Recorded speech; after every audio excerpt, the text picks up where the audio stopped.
Hey everybody, this is Josh Lyles, founder over at Sales-CRM, host of the Freight Sales Content Pod. Joined today by Brent Orsuga. Brent's the founder over at Pinnacle Growth Advisors. I'm sure you guys have seen him online. He's got a massive following, top headhunter in the logistics and supply chain space. Brent, how you doing today? Good. Glad to be here and have this discussion with you.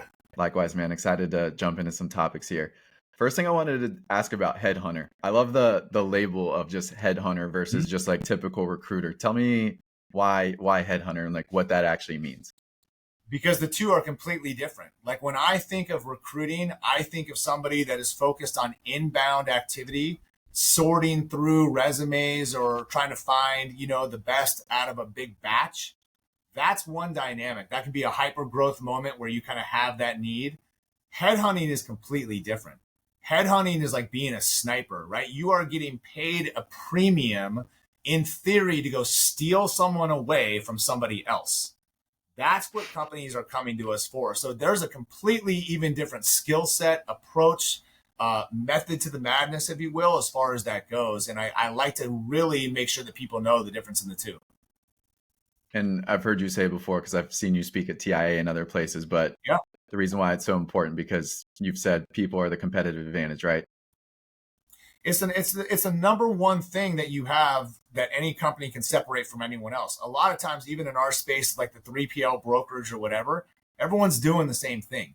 You're only as good as the people that you have, right? So not only do you have to get the best people in the door, but more importantly, how do you retain them? How do you keep them away from people like myself? That's not discussed enough about it also. Why is it so easy sometimes for me to go grab these people?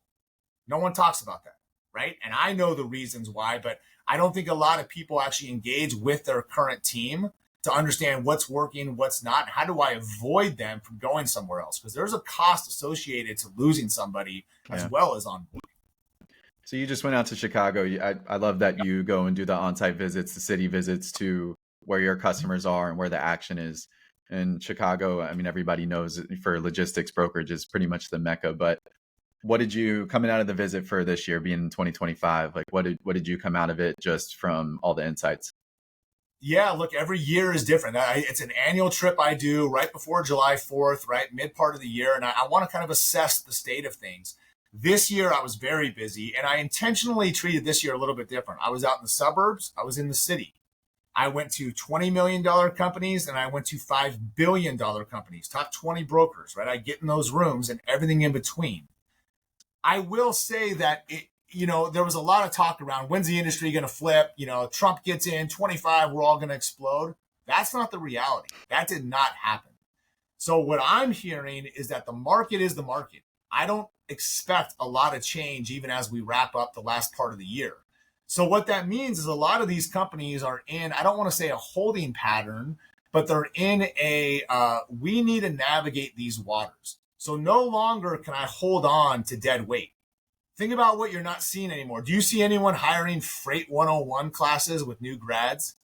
You don't see it, man. So these companies aren't like saying, hey, we're going to start 20 new people in September, because it's not the market time or place to be able to do that.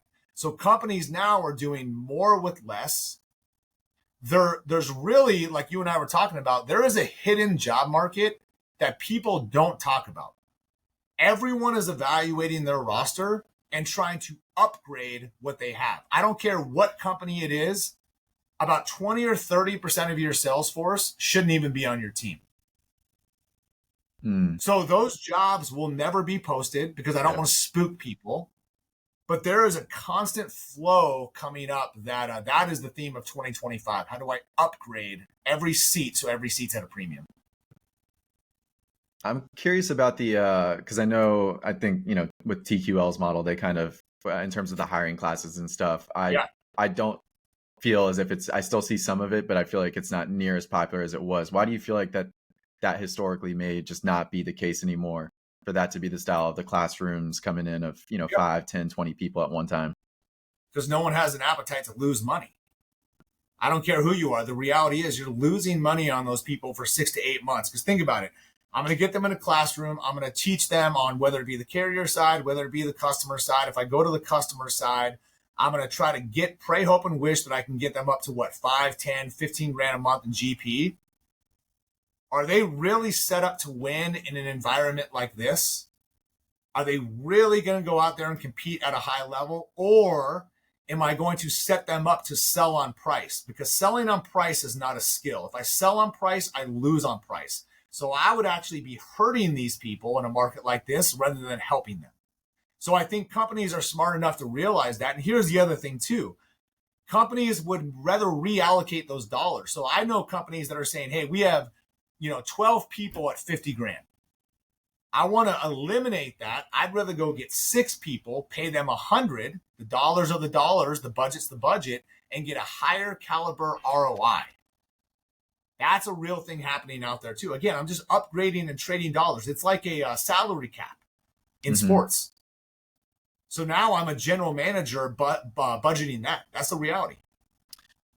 So for this conversation, we were talking a little bit before, but I kind of want to talk about stuff from the candidate side and then also just from more of the hiring teams. But let's talk about candidates.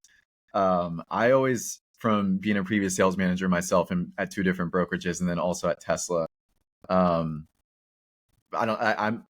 pretty passionate about just like the sales hiring process and all the questions that you ask and obviously how people position themselves. How do you truly vet for the skill of closing within sales? I peel back a lot of layers just about the actual human being, and sometimes being an agency recruiter versus an HR team is a little bit different. What I mean by that is I can just ask different questions, right? I don't necessarily have to play by the same rules. So I just want to understand who the human is and how they're wired and how they're built. Josh, I ask questions like, well, where are we at chapter of life? What are you, early 30s? Okay, I'm 32. All right, you married, gonna have kids. Like, where are we at? Because all of this impacts how you operate on a day-to-day basis. What I'm ultimately looking for is, again, what I call reasons to win. I want somebody who is maybe in that chapter of life where they need money, they're spending money, they're taking on new costs, right? Because you're gonna operate different. I also want to know how somebody's built on the personal side. Man, what do you do at 5 a.m.? What do you do at 7 p.m.? Well, at 5 a.m., I'm still sleeping. 5 a.m., I'm at the gym. Okay, you have my attention, right? You're self-disciplined. And on the weekends, what do you do? Man, I watch Netflix. I hang out. There's no right or wrong answer. I'm just trying to understand how you're built. I want to understand if you came from a sports background, if there's something that you do to compete. That's a question I had. When was the last time you had to fight or compete for something? I don't care if it's CrossFit. I don't care if it's for an internal position.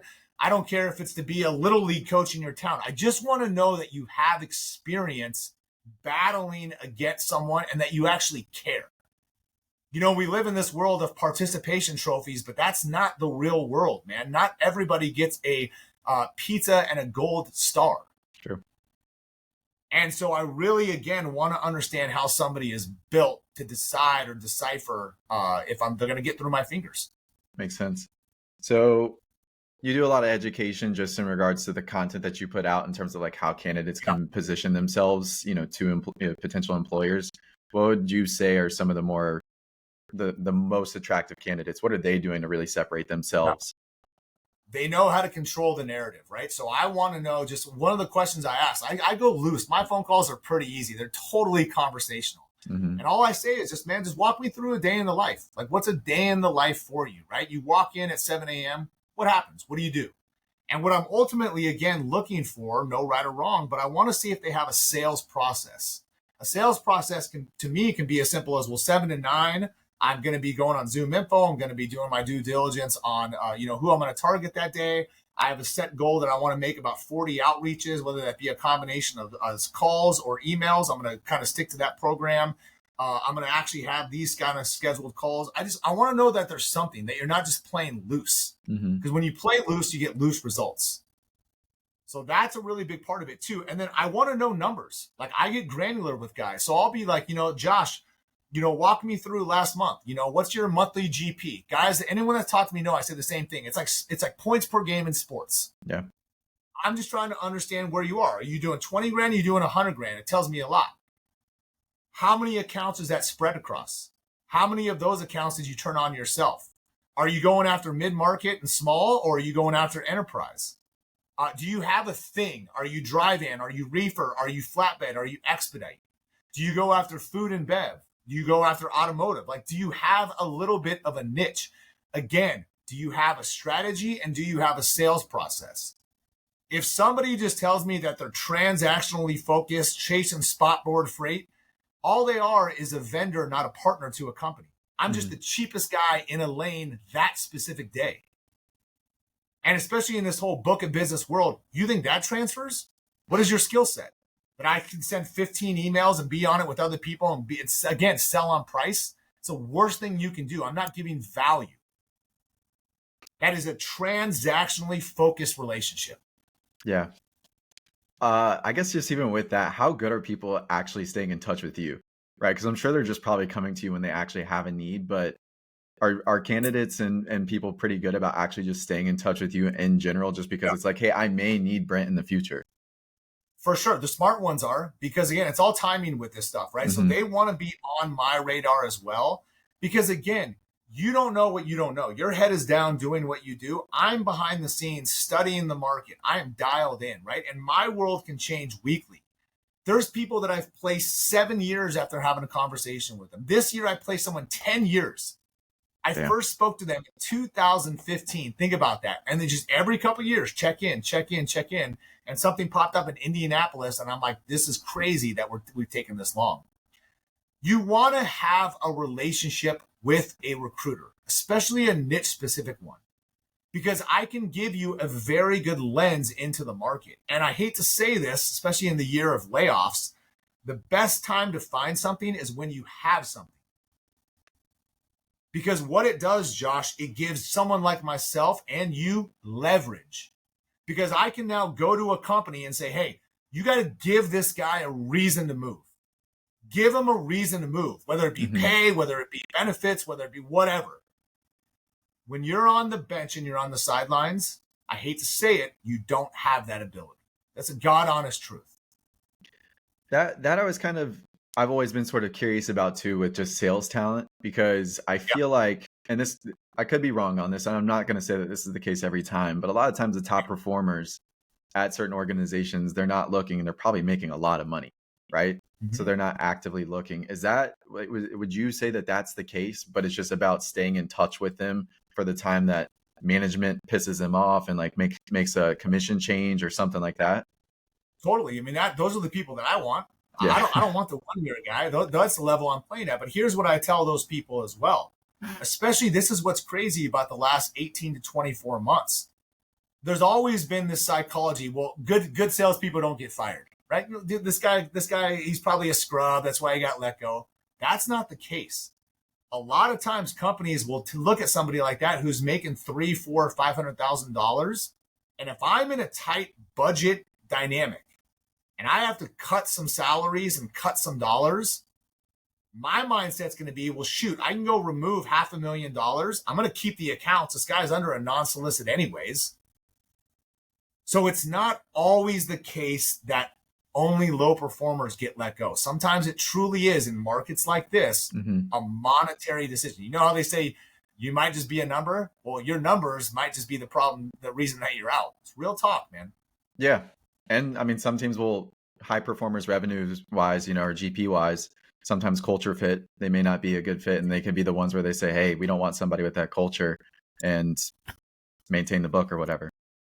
And the problem is with a lot of these high-level sellers, you want the truth, they're not selling, they're servicing. They're managing their account. They're writing off of accounts they built over the last couple of years. So they've taken their eye off the ball and they've gotten rusty, right? And so you can never stop selling. My value to a company is in continually bringing on new business. Just because I had a killer 2016, 2020, I'm getting paid all this money, doesn't make me actually valuable. And honestly, from a sales standpoint, I'm not continually enhancing my skills. Every year is different. The 2023 version of Josh should be different than the 2025, meaning the 25 guy should be more dangerous, more dynamic, more up to speed, more of a subject matter expert. And a lot of people, I don't think that they actually adapt, man. They've had a lot of 1 year contracts for 15 years. Yeah. The other thing, I guess, with the salespeople as they progress and go along, right? They get some years of experience, let's just say 3+ years of experience. One of the things when I was in brokerage that was extremely common when I would interview people was them saying that looking for something new or potentially looking to get into management. And that was always one of the areas where I really wanted to like dive deep into questioning, because like as somebody that's been in sales and in sales management, I don't think that most people actually really want to be in sales management. They're just looking to have stuff shaken up, because it's like, you honestly, if you're a good salesperson, you're going to get paid less as a manager. You're going to have more stress, more responsibilities. You honestly may even work more because of the whole team that you have to service. Do you see a lot of that with salespeople, of like either wanting to kind of shift towards different roles and get out of sales, or just like, oh, I just want to get into management? 100%. And my biggest question is, well, what are your numbers? Because if you can't lead yourself, lead to high results, how am I now going to be asked to go do that for somebody else? And the problem is, if you've never led people at your own organization, what blows my mind is the delusion that they expect some other company to take a bet on them to do something they've never done. You have to be able to have experience, because in a market like this, everything is bullseye. There's no creativity. Companies are paying for what they want. So if I want to get into management, I have to vocally go to where I am. Number one, I have to put up enough results to show that I'm a product of the product. I get what we do here, and I've shown I can produce. Number two, I have to understand, exactly like you said, well, what does that mean to lead people? There's a difference, Josh, you know this, between leading and managing. Managing is KPIs, talk time, CRM activity. That's not, I don't really need that. Mm-hmm. I need people who can get people motivated, keep them on the phone, keep them engaged, hold them accountable, human psychology. That's what a leader does. And leaders also lead from the front. Yep. Now, I'll tell you, the last 18 months, probably one of the biggest positions that got cut is what I'm going to call this mid-level manager, pod leader. Yeah, okay. Because if there's four of them, I can easily consolidate teams, right? And the ones that really got hit are the ones that were coach only and not player coach. So I was curious. That's also something, because most of them in brokerage, at least, get moved up to pod leader, manager because of their book of business. But there's some irony in that, because oftentimes, if they have the largest book of business, they got the least time to manage somebody and coach somebody, right?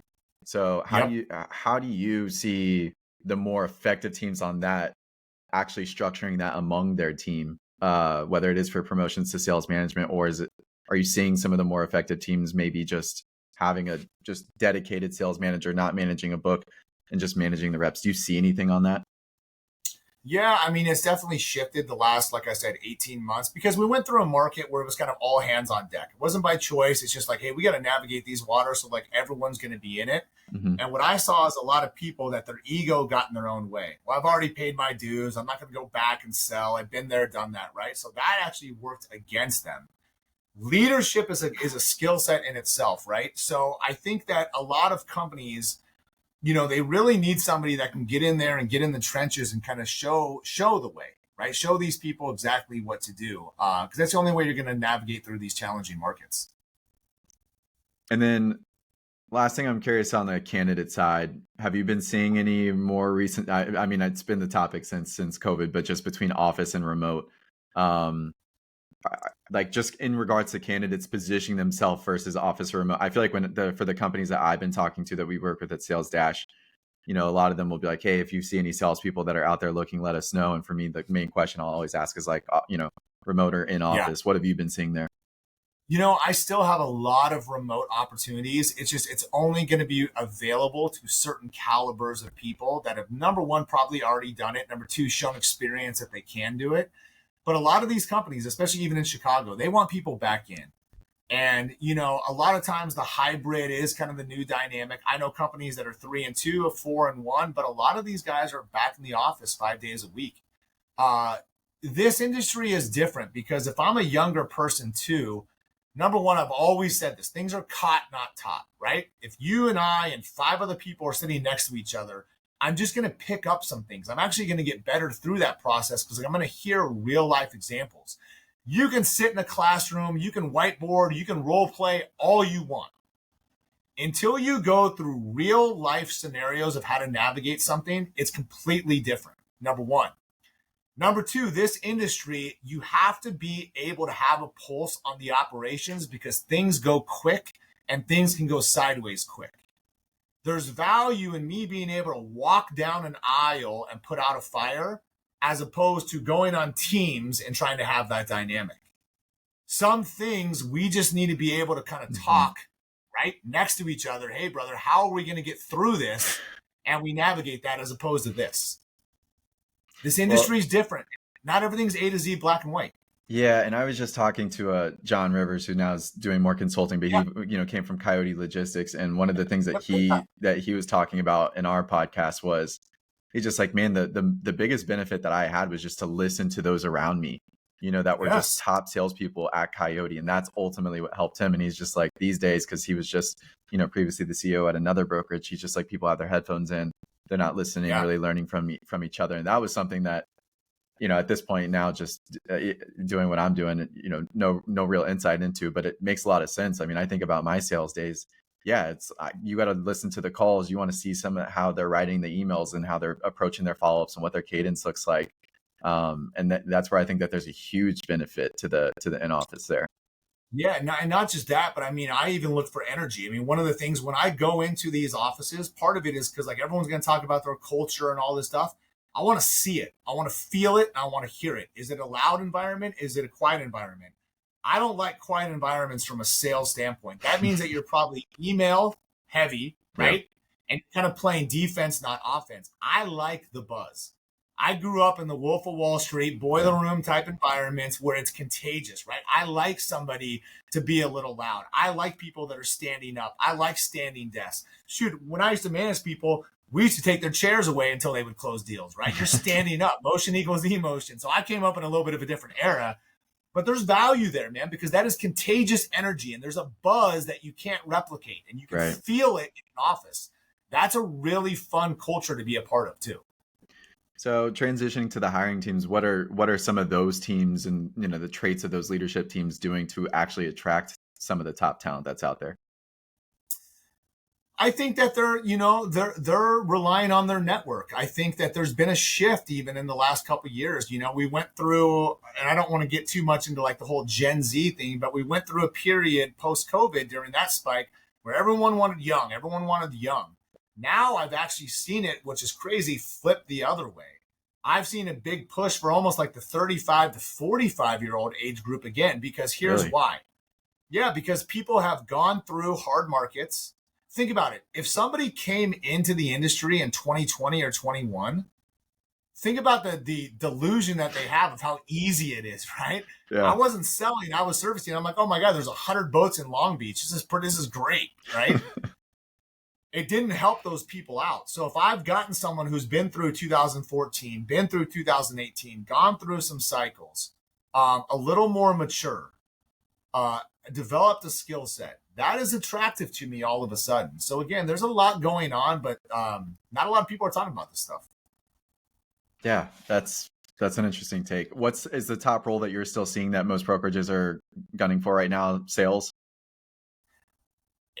70 to 80%. Because think about it. What drives every other position and what keeps the lights on? I don't need financing. I don't need customer success. I don't need carrier reps. I don't need account managers. I don't need pod leaders. I don't need marketing. I don't need anything unless I have actual freight. So that is the number one need. Even on the technology side, you think right now, top of mind for a company is maybe switching TMSs, looking at tracking and visibility, AI tools, which we can get into that. You gotta have freight. So I need people that know how to get in front of shippers, sell from a consultative lens, service, not sell, ask the right questions, be a person of value, get repeat business, rinse and repeat that over and over, not selling on price. Yeah, catching a theme with the selling on price and making sure that obviously the freight is prioritized number one over everything else. Just teams wise, I mean, I know you're aware, obviously, like there's a big difference between like the split models, the cradle to graves, all that kind of stuff. Have you seen any, favoritism towards one or the other. I mean, there's always strong arguments one side or the other. Everybody's a little bit different. It may depend on their niche and, what they specialize and focus in. But what have you seen there? Well, the problem with cradle to grave is it just becomes a bandwidth issue, right? I found that somebody can really get up to about 40, 50 grand a month in GP. Then they simply just become an account manager. They're servicing. Mm-hmm. So the minute I hit that number, I'm stopped selling. Why would I want my sellers to stop selling? So a lot of those people will want to shift into what I call the Chicago Triangle. You get me an account manager team, you get me a carrier team, just turn me loose. Now, sometimes I don't want to relinquish control and the client really likes me, and I get that, but those are situational. Those can be 3 out of my 10 accounts that maybe I'm still involved in that. But my job as a seller is to sell, bring in new logos, do business development. You want your people playing to their strengths, not doing track and trace 7 years into the game. Just in regards to growth, I'm curious how, just in regards to leadership, let's just say maybe C-suite and stuff. I'm interested about this because I know there's going to be times, and it's from a headhunting standpoint, I would assume it is definitely a time-consuming process to say, hey, we may need a new CEO or a new COO or a new VP, CRO, whoever it may be, right? And do you see when companies are going from, whether it's the 0 to 10 range, 10 to 50 range, trying to go from 50 to 100, are you helping a lot of teams just in that from a leadership standpoint, C-suite standpoint, to find somebody that, hey, okay, great, this team helped us get here, but now we need other team members from a leadership standpoint to get us to a different level? How often are you kind of going through those scenarios? Yeah, a lot, because what gets you here won't get you there, right? There's levels to the game. There's levels to get to 1 million. There's levels from 1 to 10 million, and then 10 to 100 is a completely different ballgame. Mm-hmm. Going from 100 to 250 to 500 is all about systems, processes, and people. So I now have to go to the market. I can't just because people were loyal to the soil and came up in the game with me doesn't mean that they're the right person. They got me here. I'm always going to be grateful for that. If I am very serious from a business standpoint that I want to get to that next level, I have to bring in a hired gun. And again, I'm not going to get creative with that. I have to have somebody who's done that before. Because think about this. Not only are they going to understand, maybe it's EOS or running completely systems and processes. Those individuals probably have relationships with investment bankers, with PE firms, right? I am a scaling expert. Because once you get into that CRO or COO seat, I hate to say this, sometimes the product and background doesn't even matter. Because my skill set is in scaling. It has nothing to do with trucking. Because I am so focused on simply infrastructure. So does that open up your search to even just outside logistics and supply chain? Yeah, I mean, for me, I still go laser focused. I'll see it more on the tech side, where it doesn't have to be freight tech to freight tech. Like if you're a SaaS person, that's good enough for there. The 3PL brokerage space is a little bit different. I think that's a little more plug and play as far as that goes. But yeah, that's been an interesting shift that I've seen over the last couple of years too. Gotcha. I guess, whether it is on the candidate side or even on just the hiring side, tech, how big of a factor is it, whether it's candidates saying hey, I'm really interested in making sure I go to a team that has this kind of tech outfit, or even from the management side, obviously it's huge at this point. The tech stacks are starting to get pretty large, and, you're seeing a rotation of stuff. I'll say from our side, it's pretty impressive to kind of see sometimes the amount of rotation, even just with TMS systems. And that's not the smallest, simplest change, but where do you see tech playing a factor just in the hiring cycle? Doesn't even come up in my world. Gotcha. It doesn't come up where people are like, hey, let me understand the systems and tools and technology that they have, because that's going to impact my decision. I swear it really, really doesn't, because I feel like nowadays, most people have the proper stuff that's going to be necessary for them to do that. People care about compensation, lack of saturation, operational support, upward mobility, culture. Is it a name that people know? Do they have assets? Maybe I want to go to an asset-based brokerage all of a sudden. You see what I mean? All those things way more important. Do they use Ty or McLeod? It doesn't come up, man. Gotcha. For the comp structures, I am curious about that because is there, I feel like at conferences, it's easily one of the most talked about things because a lot of people are trying to figure it out. I think when you see some salespeople, obviously, that get onto the market, that's the reason why, is because there has been comp changes. Is that something for you where it's one of the top conversations? Otherwise, it may not even be a good fit for you to work with a logistics company or shoot, even a tech provider, anybody like that? Well, for sure. I mean, you got to be competitive in 25, right? Number Mm-hmm. one. And number two, you have to be able to be a competitive model to give people a reason to move. And I always say this too, you get what you pay for. You get what you pay for. I never judge a company, but I always say this: what is your comfort level to pay a seller? Because if you say 60 grand, you say 100 grand, that's a completely different profile. So the minute that you tell me a number, I automatically know what that person looks like. Okay. If you're out here still trying to get 50 or 60 grand people, you have to have proper expectations of what you get for that. You may not get a killer. You may not get 6-7 years experience. I'm going to get what I pay for. It's the same with ball game seats. It's the same with restaurants. It's the same with hotels. You get what you pay for. It's the same with people, man. How do you see that? I will say, I have seen companies get more creative. I've done a lot of very creative deals. So let's just say that a company, I want to pay my sellers 80 grand max, right? And I want to keep things uniform because we know these people talk. But this person needs 120.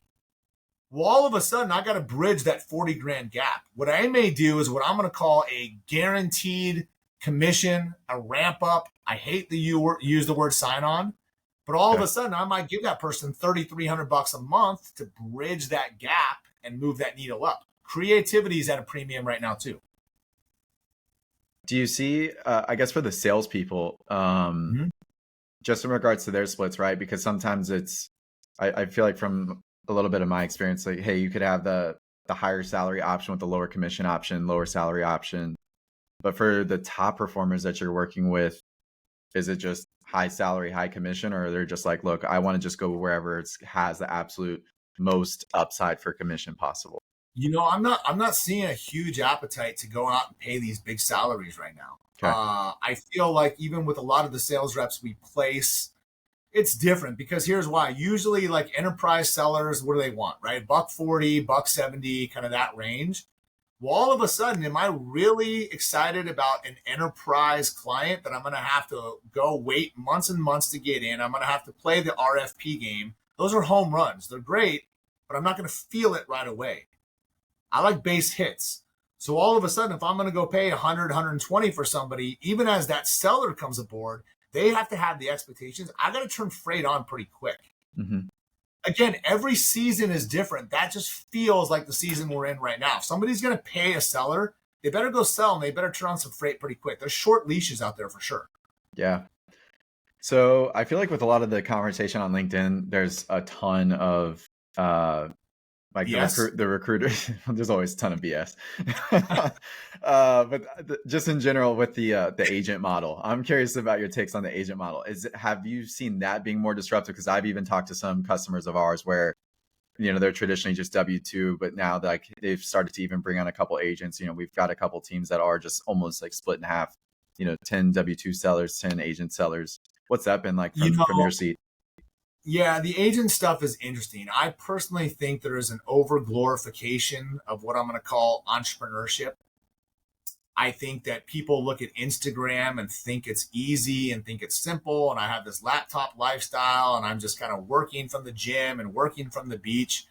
And you have to be wired a certain way because you're 100% commission. You eat what you kill. And if I am going to make a move down that model, I have to mentally be prepared for what comes with that. Early on, that can be a roller coaster. That can be some highs, that can be some lows. It's not just about the 70% split. I don't think that model is for everybody. You have to understand it is okay to be an intrapreneur. I can be a great number two. I can be a business within a business and not have all the stress that comes with it. And again, you have to understand those agent recruiters, do they not have an agenda? of course they're going to paint the rosy picture. Mm-hmm. Right? So you have to Right. read between the lines and understand. And I tell people too, that model only makes sense if you truly have some customers that you can bring aboard pretty quick. Because what's going to happen on month 2 and 3 when you're getting $300 a week? You're not making it. Yeah. I've always been curious For about what? that with the transfer of books. You're a CEO, you know what I mean? Have a little bit of ego and say you have your own company or you have a CEO. Don't let your ego get in your way of making smart business moves either. Yeah. Well, Brent, I really appreciate just kind of like the general basis of talking about some of the candidates and the hiring and everything, just from like your journey. So you've built Pinnacle what, back in 2014? Yeah, 11 years, man, which is crazy. What for you was the most challenging time or most challenging year in your journey? You know, it was that COVID run because we lost everything, you know, from 2014 really through 2019. Like 2019 at the time was our biggest year to date. And then March 16th, that Monday of 2020, everything shut off. Everybody that we had in process went to the bench. Every job order that we had open went away. Mm-hmm. So I didn't see that coming, right? And so obviously I had grown and scaled and had other people over here as well. So that was a tough time to navigate because you're having to really fight and reinvent yourself. Now, it all came back in a mass way, but sometimes you can't predict everything. You know, you can listen to all the podcasts, read all the books, study entrepreneurship, and do all this until you go through it and the roller coaster that comes with it. You just never know. I think the biggest thing for me is I use a word called equanimity. I just stay calm, man. I stay calm under duress. I don't get too high. I don't get too low. I don't celebrate too much. That's why all these awards are behind me, not in front of me, right? That's the past version. I just always focus on what I can control ahead of me. I know you, because following you for the years now. I know you're a Kobe fan. I know you're a Steph fan, Les Brown, all of them. What's your favorite Les Brown talk? Well, or lesson that you've taken from Les, because I have a crazy Les Brown story. So I want to. This is really cool, man. Then we'll move on. About a year ago, I had a buddy out here in Arizona that had him on a podcast. Right, he knows I'm like the biggest Les Brown guy. I listen to this guy every morning for a decade plus. He gave me his phone number and he goes, hit him up, just see if you can talk to him. I send the guy a text, literally Les Brown personal cell in my phone. I didn't get a response. I didn't think I would. This is no joke. I swear on everything. A month ago, on a Monday at 3:00 Arizona time, my phone rings and it says Les Brown personal cell. And I'm just like, wait, what? No That's way. So weird. I pick it up and it's him. This is not AI. I feel like I actually manifested that because I have put out to the universe so much that I'm going to meet with this guy, and it was him. Here's where it gets crazy. I don't know why he called me. I don't know how he got my number. I was texting my buddy like, dude, did you set this up? I just felt so intimidated to be able to ask, but I was so grateful for what he does and the messages he delivers. And I'm actually going out to Dallas to see him next month, man. So you give me 30 days, you're going to see a picture of me and him together. Very cool. Yeah, I came across one of his videos when I was working at Tesla, the "You Gotta Be Hungry" video, and I've watched that video countless times. I think he filmed it when at the Georgia Dome in Atlanta, and I mean, it is just. You gotta be hungry. You got to be a dog. If you get knocked down, right? If you can look up, you got to get up. I listen to those messages every single morning because, again, I want to start my day with some positivity and start the day 1-0, and he does that for me. Yeah.